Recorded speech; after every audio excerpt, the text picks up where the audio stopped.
Bismillah, Alhamdulillah, wassalatu wassalam ala Rasulillah wa ala alihi wa sahbihi wa man tabi'a sunnatahu ila yawmiddin.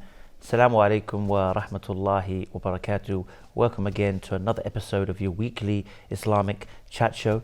Guest of the week coming to you from Sharjah Television, Sharjah Media Corporation. As always, I'm your host Ismail Bullock, and today we want to talk about a subject, and we try and we believe and we hope that all of our subjects are very relevant to us, our everyday lives, and some of the most important things that we must focus on and do our best to achieve in life. And today we're going to talk about something which really you can't get much more important, is the rights of Allah. What are Allah's rights upon us? What should we give or do or be towards Allah? And also the creation of Allah. What are our responsibilities towards them? So we'll try to touch upon this in a fair amount of detail in today's show. And to do that with me is no stranger to the show, Brother Muhammad Khan. Assalamu alaikum. Alaikum salam wa barakatuh. So thank you, Jazakallah khair, for coming again. Barakallah. So like I said to the viewers, we want to discuss today, because of course we know in priority, Allah has the top priority, or should have the top priority in anyone's life. And then after that, you have your daily relations with fellow man, Allah's creation. So we want to talk about firstly the rights with regards to Allah. Alhamdulillah, in general sense, human beings are creatures who have a tendency to be responsible for certain thing in this life. And today we will inshallah highlight this topic for basically one reason, and to basically solve a problem, and the problem of procrastination. Now, procrastination in general definition means to delay something. But when we see from a psychological perspective, procrastination means to leave your important tasks for less inferior tasks. So basically someone has a goal to achieve, he has a target, he has a important task to achieve, he leaves that for his less inferior tasks. And therefore we see throughout the world, there are people, they're human beings, they live their lives, they eat, drink, work, sleep, reproduce, and so on and so forth. People are living their lives. But who is a good human being? A good human being is the one who knows his responsibilities and who fulfills his responsibilities. And this is very important for us to know our responsibilities and fulfill those responsibilities. And as rightly you said, we can divide our responsibilities into two categories. Number one is responsibilities towards Allah subhanahu wa ta'ala and His deen. This is number one. And number two is responsibilities towards the creation of Allah, towards people whom we deal on a daily basis.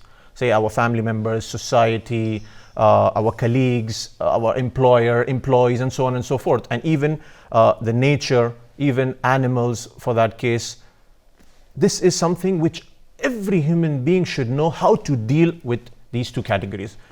And that's interesting, because it's important as well for people to understand that Islam is as we always say, is a complete way of life. So we have teachings and instructions from Allah and from the Prophet Muhammad, peace be upon him, that tell us how we should act. And actually many of them emphasize strongly on that we should act well with fellow mankind or humankind, our neighbors, animals. In fact, I think you'll probably find that in the Quran and the teachings of the Prophet Muhammad, peace be upon him, that this is the first real written down aspects of human and even animal rights. Many people like to champion animal rights. We started animal rights, but you'll find that I don't think you'll find anywhere that there were clear. True. And I'm sure that we'll come across that in this episode, but that give you clear instructions on how to deal with people, how to deal with your neighbors, or how to deal with Muslims and non-Muslims, and how to deal with even the smallest of animals. So that is also very important, and we have a lot of instructions and guidelines on how to live a complete life. That's what it's a complete code of conduct. You find everything, and for a human being from his cradle to the grave, he knows what Allah subhanahu wa ta'ala has given him guidelines. And through the guidance of our Messenger Muhammad sallallahu alaihi wasallam, we have, alhamdulillah, everything in our deen. Like if it's business, it's marriage, it's dealing with family members, it's financial aspects, anything. alhamdulillah, Islam gives us guidelines. So to begin with, the first thing, the first priority in our life, because we have to prioritize things. This is the problem. Why do people procrastinate? Because they don't know their priorities. The first priority in the life of a human being is to fulfill the rights of Allah subhanahu wa ta'ala, His creator. And what are the rights of Allah? As described by the Prophet ﷺ in one of the hadith, where he asked his companion, O Mu'adh radiallahu anhu, do you know what are the rights of Allah upon His slave? So he said, Allah and His Messenger know best. The Prophet ﷺ said that he worships Allah alone and does not associate any partners with Him. And if he does so, the right of the slave upon Allah is that Allah will not punish him. Subhanallah. This is so beautiful. This is so amazing. That if we human beings, if we worship Allah subhanahu wa ta'ala alone without associating partners with Him, Allah subhanahu wa ta'ala will not punish us because He does not need our punishment. And for this aspect, to worship Allah, as Allah describes in the Quran in several places, one of the places is in Surah Baqarah, that, O you who believe, worship Allah who created you and those before you, so that you may become righteous. لَعَلَّكُمْ تَتَّقُونَ, so that you may attain taqwa of Allah. So we know that Allah created all of us from the time of Adam alayhi salam and until the day of resurrection. The human race is created by Allah subhanahu wa ta'ala, and it is our responsibility to recognize His right and worship Him alone. It's also emphasized in one of the verses of the Quran, وَمَا خَلَقْتُ الْجِنَّ وَالْإِنسَ إِلَّا لِيَعْبُدُونَ. And perhaps this verse has been heard and read by us and the viewers a lot of times. It is very simple, but it has a very in-depth meaning, that we are here to worship Allah alone. I mean, that reminds me of even the other verse in Surah Al-Mulk, الذي خلق الموت والحياة ليبلوكم أيكم أحسن عملا, that the one who created life and death so He can see which of you is the best in deeds. And as we know, what best deed is better than the worship of Allah alone? True. And it's very essential for us to know, now we know that this is our priority and worshipping Allah is our priority. Therefore, we should know what is worship, because people might come up with their own ideas of worship. As so, there are a lot of people who say we are worshipping God, but in fact, it is not actual worship. We have to worship Allah according to what Allah has prescribed and what the Prophet ﷺ has taught us. And because worship is fixed, it's mabni, and we cannot do something out of our own whims and desires. As if we take an example, say a person, he joins a company, and the CEO, he tells him to do a work in a specific manner, in a specific way. He says, no, I'm an engineer, I'm a muhandis, I'm a scientist, and so on and so forth. I will do it my way. Perhaps he might be fired from his job because the CEO, the main person who is leading, he wants it in a specific manner. Similarly, the worship in Islam, it is prescribed by Allah and it is taught by the Prophet ﷺ verbally and practically in his sunnah, and it's all out there. We don't need to bring in new things that, I think such and such act might please Allah, or this is good, so this can be worship of Allah. This is not how it works here. Allah subhanahu wa ta'ala is Al-Alim. He knows everything, and therefore He has prescribed all acts of worship which are good for us and which will take us to Jannah and which will please Him. And in short, worship is all which pleases Allah, and we do those things to please Allah. This is an act of worship, a simple definition of worship. And on the other hand, we also abstain from things which Allah has prohibited, such as killing an innocent life, drinking alcohol, cheating people, and so on and so forth. If we abstain from these sins, it is also considered to be worship. So basically, the first priority, the right of Allah, is that we worship Him alone and we do not associate partners with Allah subhanahu wa ta'ala. And it's essential for us to recognize what is worship. Moreover, this worship also consists that we recognize that Allah is our creator and He is alone in His kingdom. He is alone in His lordship. We worship Him alone and we do not associate partners with Him in His names, in His attributes, and in any way, shape or form. Allah subhanahu wa ta'ala is one. And as Allah describes about Himself in the Quran, قُلْ هُوَ اللَّهُ أَحَدٌ اللَّهُ السَّمَدُ لَمْ يَلِدْ وَلَمْ يُولَدْ وَلَمْ يَكُنْ لَهُ كُفُوًا أَحَدٌ. That say He's Allah the One, the Absolute Eternal. He doesn't need us. He's not in need of us. So basically, when we worship Allah, it is we who need Allah. Allah doesn't need us. As in Surah Fatir also Allah describes that Allah is Al-Ghani. and we are fuqara. We are the miskeen, we are the fuqara, the human beings. So when we worship Allah, just in case people might get this idea clear, that when we are worshipping Allah, it is our need. Allah doesn't need our worship. It reminds me of a hadith where it mentions that if all of mankind were to disobey Allah, it would not reduce in Allah's dominion or Allah's kingdom anything. And if everybody was to worship Allah, it would not increase Allah in His kingdom or His greatness or His dominion. So, and it always reminds me of that beautiful hadith that the Prophet ﷺ, when asked about the prayer, he said, do you think that if any of you had a river outside of his house, his front door, and he was to bathe himself in that 5 times a day, would there be any kind of dirt left on his body? And they said, no, O Messenger of Allah, there wouldn't be. He said, likewise, if the person obviously is doing the prayer properly, then it's a cleanse for his sins. And let's be we have to be realistic.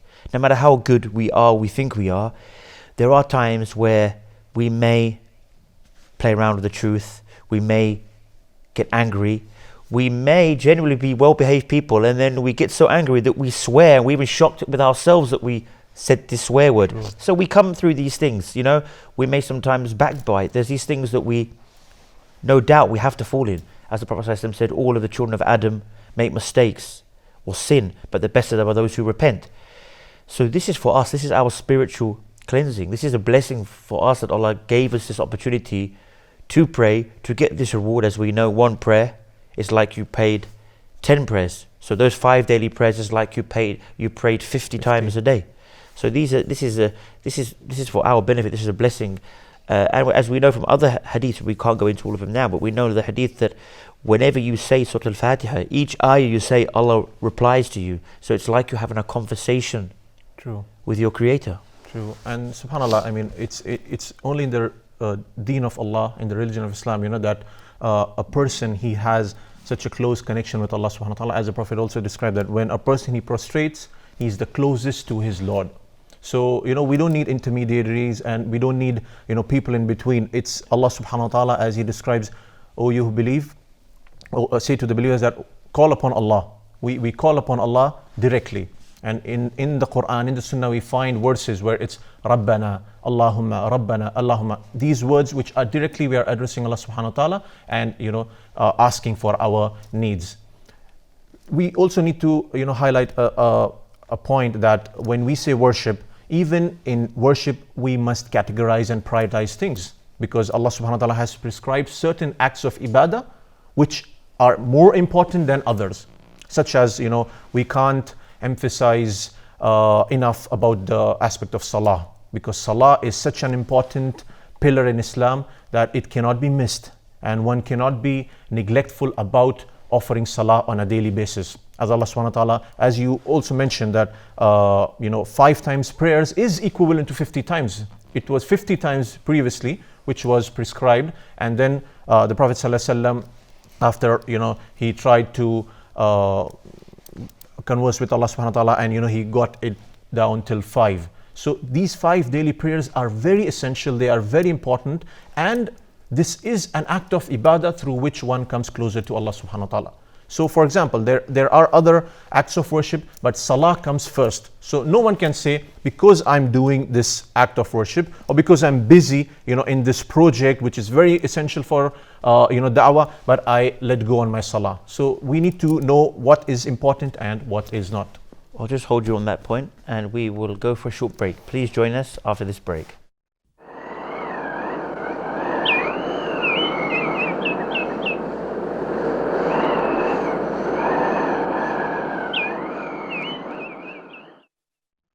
Assalamu alaikum, and welcome back. Now obviously before the break we focused on this essential right of Allah, so we worship only Him. And I think it's important, now we may have discussed this over the years on this show, but it's always important to mention it again, and there'll always be new viewers. Something that we see quite common amongst the Muslims or even non-Muslims, but we see that people, they have the love of Almighty God, Allah, but they haven't understood this aspect of only worshipping Allah. So you, like we mentioned earlier about the calling, making this dua where you're calling out to God, to Allah, that we find that many people direct this to prophets or to holy men. So it's important to mention to the viewers that dua itself is worship. The Prophet ﷺ said, "Dua huwal ibadah," that dua is the pinnacle. Just like he said that Hajj is Arafah, that if this Arafah, ultimately, this is the Hajj. Without it, there's no Hajj.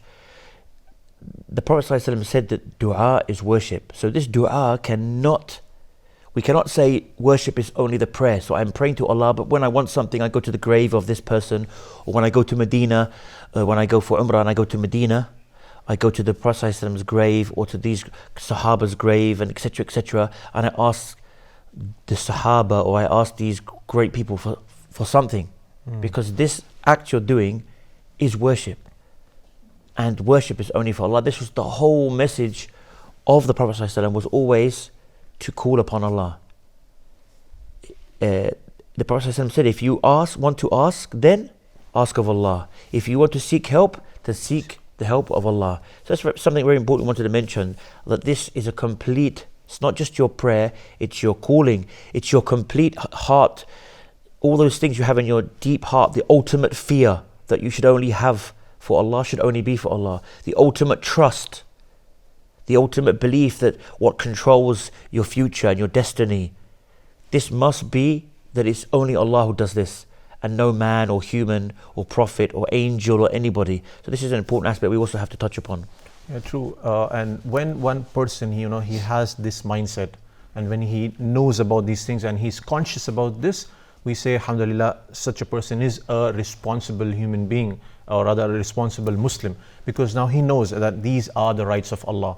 I must worship Allah alone, and I should know what is worship. I should know and seek knowledge about Allah subhanahu wa ta'ala, about His deen. So, he makes a strategy for himself, and then he does things which will please Allah subhanahu wa ta'ala, and he's conscious about himself as to, did I fulfill the rights of Allah or no? This is a question which we all must ask ourselves. Did we fulfill the rights or no? What has Allah prescribed for us? It's Salah, Zakah, Hajj, Saum, the main pillars, hijab, da'wah, other things which Allah subhanahu wa ta'ala wants us to do. Are we conscious about it? Are we doing something for it?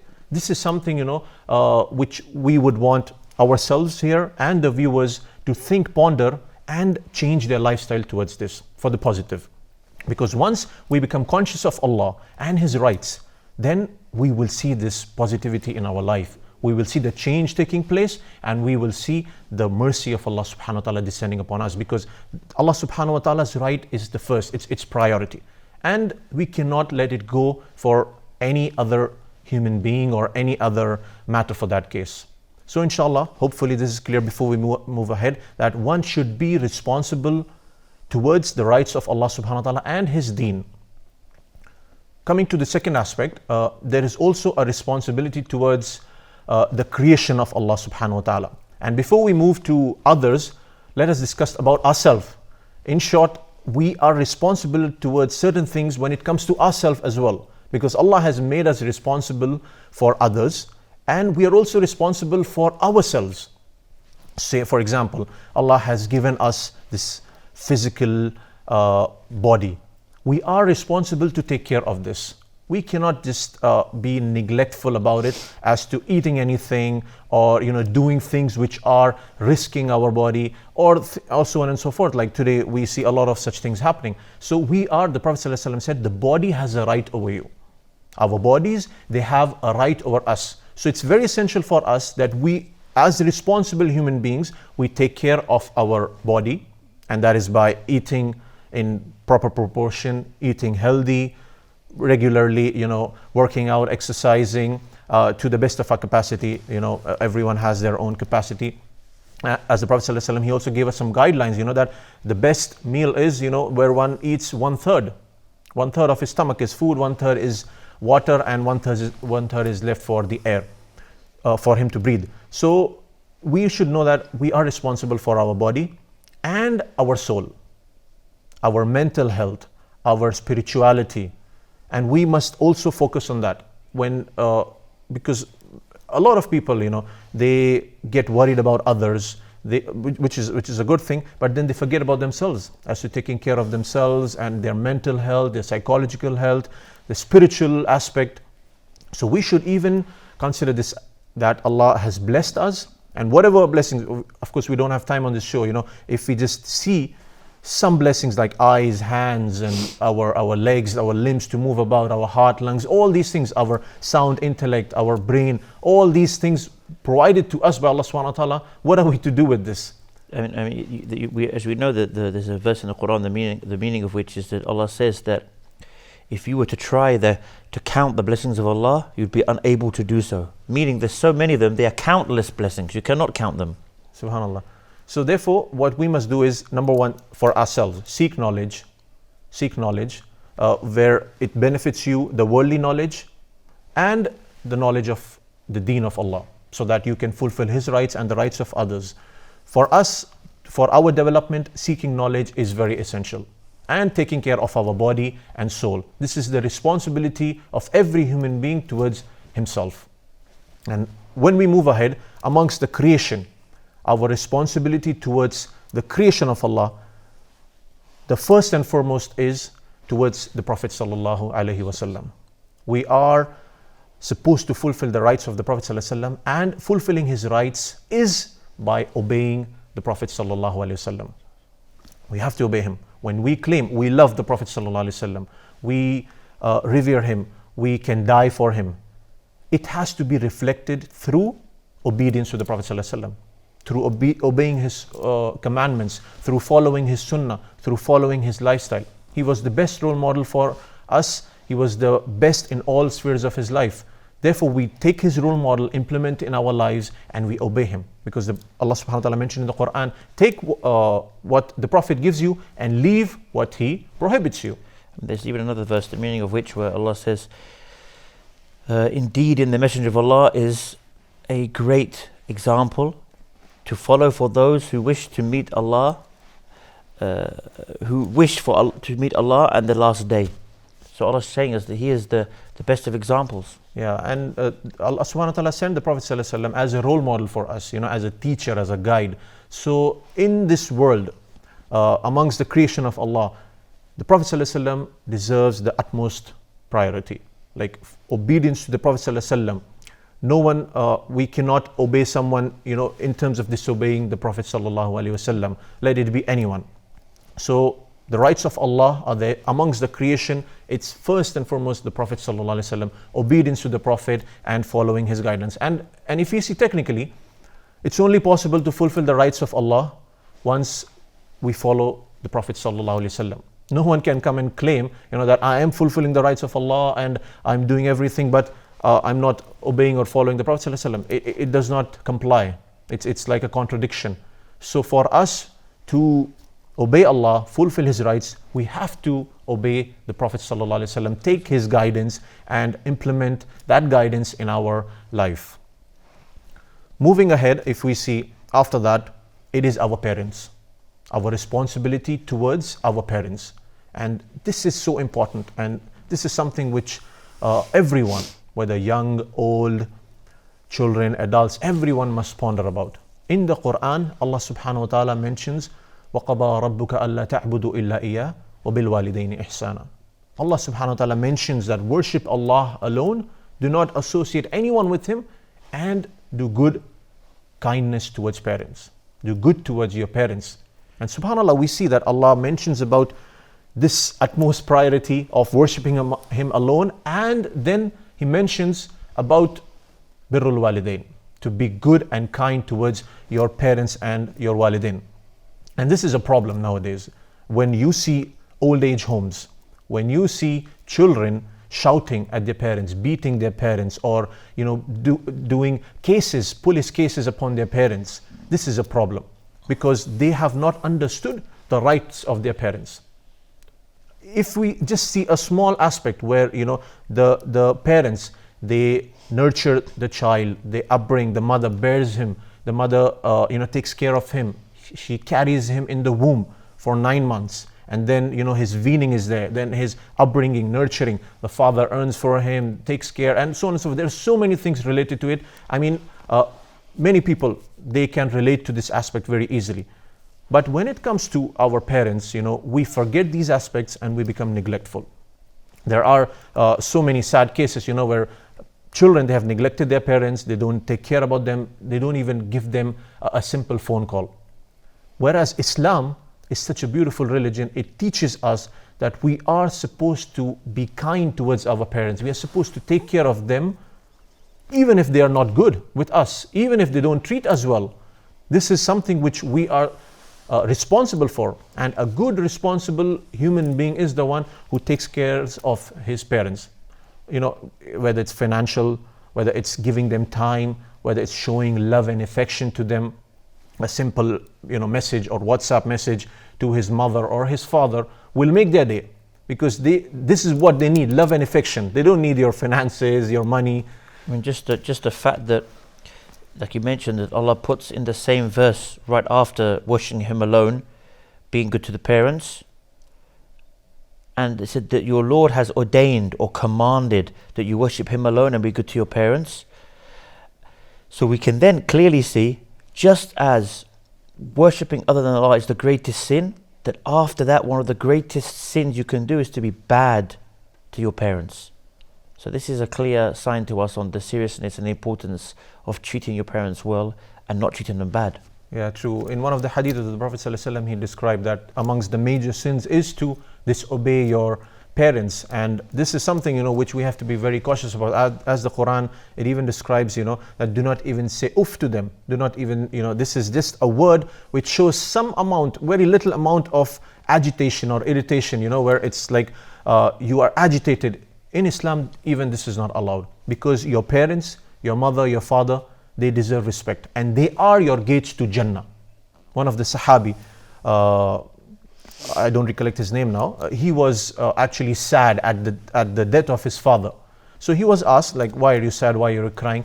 So he told that I am not just crying because my father has passed away, but one of my gates to Jannah is closed. So our fathers, our mothers, irrespective of their goodness or whatever they are upon, they are our gates to Jannah. And this is what we need to get it right. Treatment towards them is, good treatment towards them is a must. It's obligatory upon us that we treat them kindly. We check upon them, we check upon their health, we check upon their needs, fulfilling their needs. In fact, even some of the scholars, they describe that even delaying their needs is one of the types, where it could be considered as sinful, where a person is just delaying the needs of his or her parents. So we need to get this straight, and this is very important because it's one of the kabair, it's one of the major sins to disobey your parents, to neglect your duty towards them. And there are a lot of things which we could discuss perhaps in details in the future. But this is a very important aspect, and a good responsible human being cannot be the one who does not fulfill the responsibilities of his parents. He might be a good businessman, he might be a good Muslim, the one who performs tahajjud, but if he does not fulfill the rights of his parents, he is not a good human being. Just hold you on that point there, inshallah. Join us after this short break.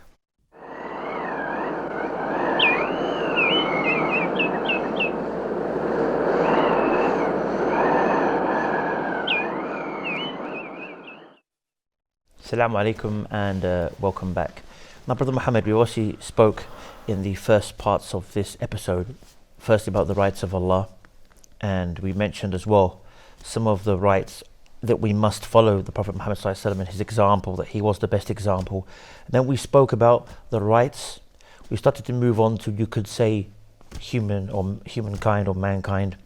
First of all and foremost was the parents, and we've obviously discussed how Allah mentions in the same verse that He has ordained that we worship only Him and nobody else, and to be good to the parents, which clearly shows that it's a great duty, it's a great act of worship, and it's also a great sin. So now we're going to move on to other parts of mankind or humankind, and what are their rights upon us? Because there's a lot of rights upon people that we don't fulfill, and maybe some of us aren't even aware of the greatness and the reward that we have to, and also the severe sin on not doing that. True. I mean, these are the relationships, which we deal on a daily basis. As I said, parents. If we move on, we see spouses and our children, the rights towards them.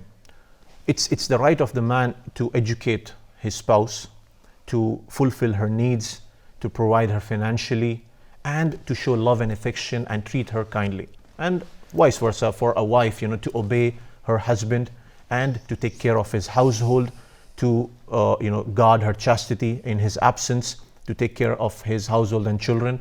And these are the rights of spouses upon each other. And the purpose for us is to give guidelines to the viewers, is that we should study and we should know about the rights of each other. Many people, they come up today, like we see online and we see in programs and TV shows that people, they come up with family problems. They come up with maybe divorce rates are increasing and they are having fights with their wives and so on and so forth. There's no love and affection. The major reason, what people of knowledge they describe, is that the man and the woman do not know each other's rights. They do not know what are they responsible for, what are their responsibilities towards each other. And therefore this causes families to break, and the couples they separate, divorces happen, and so on and so forth in majority of the cases. So for us it's required that we are responsible, and because a lot of time what happens, people, they spend more time with their friends, loitering around and having fun and whatnot, rather than taking care of their wives and being aware as to what is she going through and what's happening. On the other hand, you find similar thing. A lot of sisters, they might be busy in whatever their parties or their programs, and the child is with the babysitter, and she just comes maybe half an hour, 1 hour, and looks at him and moves on. So this type of culture in your house will not solve the problems. As a responsible human being, you must know what are the rights of your wife, what are the rights of your children. It's important for you to teach them the deen. It's important for you to teach the children the right knowledge, what is required. It's important for us to educate them. It's important for us to nurture them in the best of way, because the general mindset is that you just send the child to a good reputable school, he graduates and he finds a nice job, and throughout the time you aren't the people aren't aware as to what is he doing, what is he upon, what's happening, what is his mindset, is he upon the right track, how are his friends. People aren't bothered. It's just, okay, how much did you get in your exams, did you pass or not. To the certain extent that people, they even beat their children if they fail, or whereas they have not worked on him. They just leave him to the teachers and they don't work on him. So similarly, the rights of spouses and the rights of children, there are many. We need to study. We need to go through them. There are, mashallah, many books available, many lectures available, many programs out there. But what we are trying to instill in the viewers is that this is a responsibility of a human being. Of course, I mean, the hadith of the Prophet ﷺ said that each one of you is a shepherd, and he's responsible for his flock. True. So, we will all be asked about those things. In reality, on the Day of Judgment, we will be asked about, like you said, if we just left our children to do whatever they want, and just as long as they get high marks and a big car and a big salary, but their religion is completely, because we never focused on that, then we'll be asked about every single thing that they do, because we never told them that you should avoid this. Of course, if you tell them and they still go down a path, this is out of our control. Some of the prophets had children who were non-believers, True. Or who were completely, that's a separate issue. But you have to do your job to teach them right from wrong. True. Because like the Prophet ﷺ said, we're all shepherd and we're all responsible for our flock. Yeah, we'll be asked, what did you do with your flock? Whether you be a teacher teaching children, whatever within your capability, or whatever you are in charge of, you're someone at work and your staff, whatever you have, you will be asked about this. True. So it's we see this is one of the relation like of spouse and of our children, it's an essential relationship. We must take care of this, and we must fulfill our responsibilities, towards these relationships. When we move ahead from this, we see that as a human being, we deal with people, with our society. What is our responsibility towards the society? Say, for example, a teenager might be going to university, an adult, he's working, he has neighbors, he has colleagues, he has an employer, he has friends, and on the other hand, you have family members such as your uncles, aunts, grandparents, in-laws, and so on and so forth. So as a responsible human being, we have certain things to fulfill towards these relationships as well. In fact, the Prophet ﷺ, he emphasized so much on the neighbor, the needs of the neighbor, that he said, one of you is not a believer if he sleeps full stomach and his neighbor sleeps empty stomach. And subhanAllah, we see this religion of Islam, this is a small point for those who attack Islam. This is such a beautiful religion, and this is a religion of mercy and not terrorism. This is such a beautiful religion that it is telling you that your neighbor, no matter whoever he might be, if he's sleeping hungry, you're sleeping full stomach, you're not a good person, you're not a good believer. You must take care of your neighbor. You must take care of people around you. I mean, that's interesting, because we know that the hadith, the Prophet ﷺ said, La yu'min 3 times. And then the Sahaba said, who? And he said, the one who goes to, like you mentioned, goes to sleep on a full stomach while his neighbor is hungry. And what you'll find, as the scholars have said, that whenever the Prophet ﷺ uses a lack of iman as a description, that this means that it is a major sin. When the Prophet ﷺ says he's not from us, or he doesn't truly believe, this means that this is a major sin. And it doesn't mean he becomes a disbeliever. It means that he does not have that complete, you could say, perfect or ideal iman. It means his belief is deficient. And there's another one that comes to mind as well, which is something else that many people fall into. They might say, oh, my neighbors are all well off, or we're okay, so I'm okay. But there's another hadith where he said the same thing. He's not a true believer. He doesn't truly believe. He doesn't truly believe. And then they asked him again, who? He said, the one whose neighbor is not free from his problems. Bawa'iq, this means like problems, aggression, noise. Yeah. So we have many neighbors where your children are screaming in the garden all, until late at night, and that's going to annoy your neighbor. Or you have your other son, he likes to drive his sports car and he speeds and screeches the wheels as he goes, or whatever it may be. This is also something that you're transgressing against your neighbors, and is a major sin, because the Prophet again described these 2 things: leaving your neighbor hungry, knowing that your neighbor is hungry and leaving him hungry, and where you full up, and causing him annoyance. That these are major sins. True. And therefore we say, when it comes to people around us in the society, we as Muslims, we should be cautious about harming them or mistreating them, and let it be in any sphere of life. Let it be a Muslim or non-Muslim. We are not supposed to harm anyone. We are not supposed to treat people, in an insignificant manner. Let it be your employer, employee, a watchman, your driver, or let it be someone at restaurant, the waiter. It's your neighbor, your friend, colleague, anyone. We treat everyone, nicely, kindly, in a just manner, and not mistreating them, not cheating upon them. As a lot of people, they're involved in business. The Prophet ﷺ mentioned, at-tujjar humul fujjar, that the tujjar, the businessmen, they are amongst the fujjar, because this is a guidelines from the Prophet ﷺ for us to know that you cannot cheat someone. You cannot cheat someone, in different, nowadays it's different ways of cheating. It's not directly, stealing, but there are many ways of cheating. But as a Muslim, you should be conscious that you're not cheating the other person, you're not stealing from him, you're not taking him for a ride, you're not deceiving him. So when you are an employer, a CEO, or you are a businessman dealing with people, you have your startup or you have your business, whatever, make sure that you do not harm others, you do not cheat others, you do not deceive others, because this is something you will be held accountable in the court of Allah subhanahu wa ta'ala.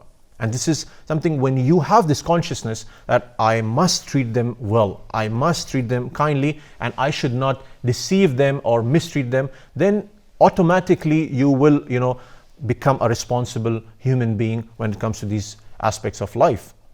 It is also essential for us when we deal in society that we enjoin good and we forbid evil. When we see something evil, it is our responsibility that we advise the other person, that we try to give him good nasiha. As the Prophet ﷺ said, ad-deenun nasiha. Like, say for example, if I see my friend who's smoking, I should tell him, this is bad for your health, this is not permissible, and this can spoil your lungs, this can cause you cancer. This is being a responsible, good human being towards others. Not that, let him do whatever he wants, I'll do whatever I wish, and this is good friendship. This is not how it works. Similarly, if you see some shortcoming in your family members, whether it's your relatives, it's important for us to give them good advice, and secondly, accept good advice. Accepting good advice is also very important and very essential, because no one is perfect out there. We make mistakes, everyone makes mistakes. So when it comes to responsibility, we should give good advice and we should be ready to accept good advice as well. Now, to conclude, we would say that one verse of the Quran where Allah subhanahu wa ta'ala mentions that, "O you who believe, fear Allah and let everyone see what has He sent forth for tomorrow." What have you sent forth for tomorrow?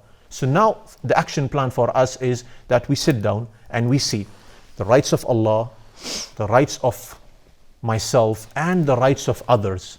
These three aspects, how do I fulfill and how can I perfect this? And where am I falling short? And inshallah, we all do a tazkiyah and we all ponder on this fact. Jazakallah khair for that.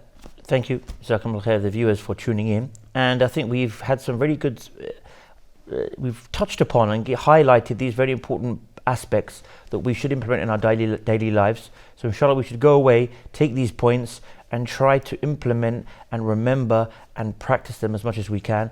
And until next time, inshallah, same time, same place here on Sharjah TV, I leave you as always with the greetings of Islam. Wassalamu alaikum wa rahmatullahi wa barakatuh.